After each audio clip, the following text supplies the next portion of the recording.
Welcome to AIBC News. Today I am joined with Joseph Mifsud, a visionary startup entrepreneur behind Stekair, whose remarkable pitch on Shark Tank Malta has been hailed as the best ever by the esteemed panel of judges.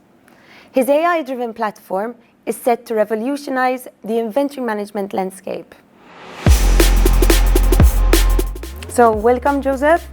I would like to start off by asking, for our viewers who don't know what Stekair is, can you give us a brief overview of what it's all about, what's the vision behind it, and the plans moving forward? For sure. I mean, Stekair Solutions is a technology company that produces cutting-edge technology and software for the vending machine industry. Basically, we are trying to innovate and revolutionize the industry by creating a new mentality of how inventory management and reordering for vending machines should be done.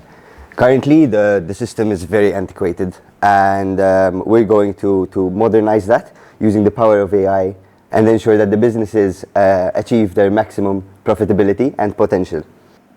Oh, good. So you're saying that this is going to rely a lot on AI, and I'm guessing it's going to rely a lot on cloud technology as well.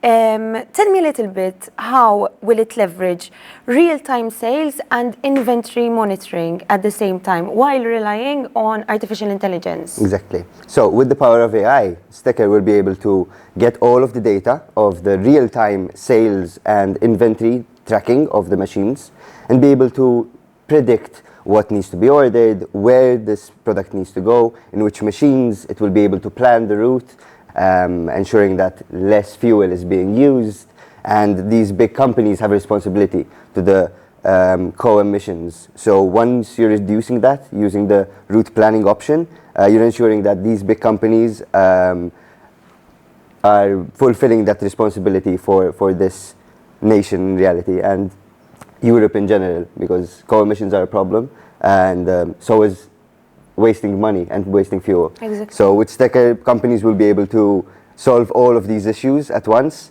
and be able to increase their profitability.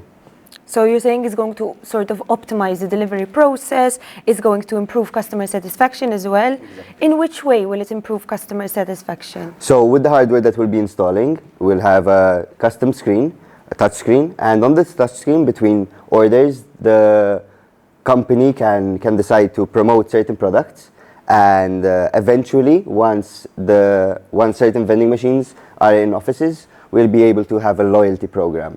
So we'll also be able to suggest certain products to certain clients and certain customers that will be purchasing from the vending machine. This will increase customer satisfaction and ensure also that each product is always in stock. So I hate when I go to a machine and something is out of stock. Like, I wanted that, now I don't want anything else, you know. Wow, that's very fascinating. So there's a lot coming, I'm guessing. And preceding this interview, you also shared something that's been undisclosed, and this is one of Stekair's upcoming initiatives, I have to say. This is a pioneering step that will enable cryptocurrency transactions in your vending machines. Yes. Tell us a little bit more about this, elaborate a little bit more, and tell us how this step might impact the market and the consumer. Yeah, so currently in Malta, most vending machines and cigarette machines, even abroad, they only have the option to be able to pay by cash. It's very rare that you can pay by card. So with Stekair, we'll be introducing that, and with the same hardware, we'll be able to include wallets like MetaMask and the payment providers that will be able to seamlessly accept transactions like Apple Pay or Google Pay and be able to pay for their snacks or drinks.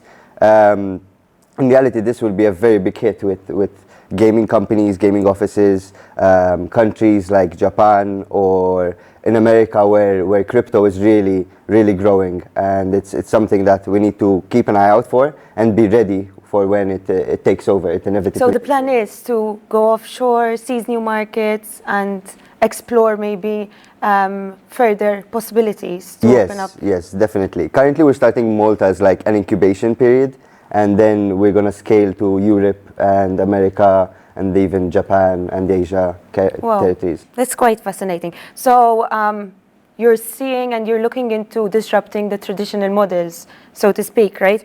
What was the innovation behind this innovative concept? So it all came from actually being frustrated, going to a vending machine in the summer, in the scorching heat of summer in Malta, which I must say is a big issue if you're thirsty. And it didn't take my cash. And then once I managed to actually borrow some money from a friend, I put the cash in and they didn't even have water. So أسخى الهسل in Maltese basically.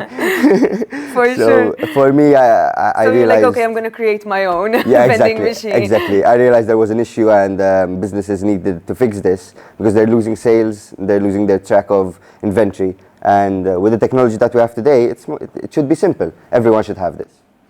Great. In the next step forward, so thinking a little bit further, how do you plan to keep the collected data and the security of the vending machine in a privatized manner? Yes. How do you plan on privatizing the data collected? So at Stekair, we take data and information about the clients very seriously. From our side, the data that we receive from the machines are already encrypted via API from the hardware that we use. And then once it's on our servers, which are actually outsourced, they'll be able to secure the data from their side fully. Even the database is fully encrypted, and we're even planning to introduce AI to actually encrypt and store this data. As we know, future AI will be able to decrypt the data that we're encrypting right now. So it's important to keep in mind the possibilities of advancing AI. Exactly. And obviously the accuracy and reliability of the product as well. When it comes to the AI-based sales and inventory figures, what's the next step to keep improving the accuracy, to keep improving reliability? I mean, people who are going to be buying this software are relying heavily on it. What's the next step forward?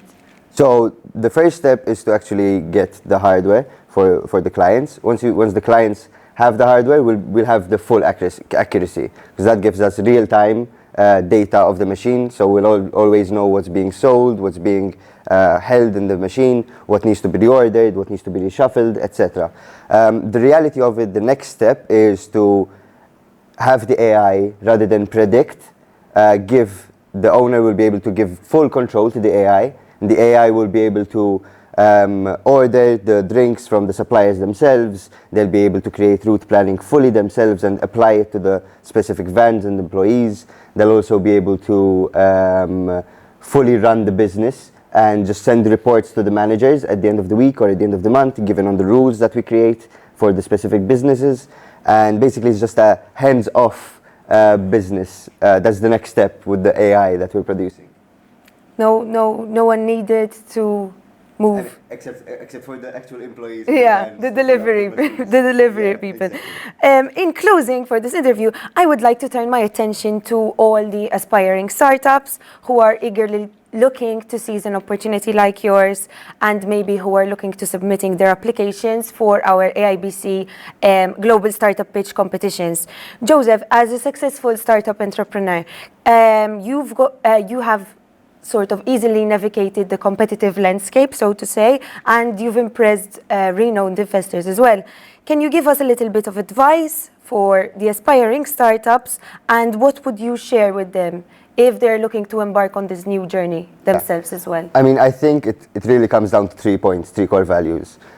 Firstly, you need to make sure that your idea is viable, you've already tested it in the market, and the people want it. Because otherwise you'd be creating something that the people don't want. And if the people don't want it, you're not going to make money. Secondly, you need to have a really good presentation. So you need to make sure that the people that are in front of you really understand what you're trying to sell them. Once you manage to do that, make sure that you're confident. Because if you're confident in what you're doing, it's going to make it seem 100 times better. For sure. Perfect. And what would you say is your one and only tip to stand out from the crowd? You need to have an X factor, something that really takes it to the next level that no one else has. Great. Thank you. Thank you for this fascinating interview, Joseph. Thank you for sharing your remarkable experience with us, your insights and your guidance with our viewers as well. We are eagerly anticipating witnessing this continued success of Stekair, and we would like to see where this visionary leadership of yours will lead the company. That was amazing. Thank you, Maria, for the interview. The questions were very insightful, and I think they will help aspiring entrepreneurs in their journey to create their own startup. As you shape the future of inventory management, embracing the power of AI and pioneering the integration of cryptocurrencies, we have no doubt that Stekair will leave a mark on the industry. We wish you and your growing team at Stekair continued success as you embark on this new journey with all the possibilities that lie ahead. As we wrap up this interview, we invite all aspiring entrepreneurs and innovative startups to visit AIBC.world, choose your desired region, and submit your application for the Startup Pitch competition today. This is your chance to showcase your vision, gain valuable exposure, and potentially secure the support needed to propel your venture to new heights. The future is in your hands.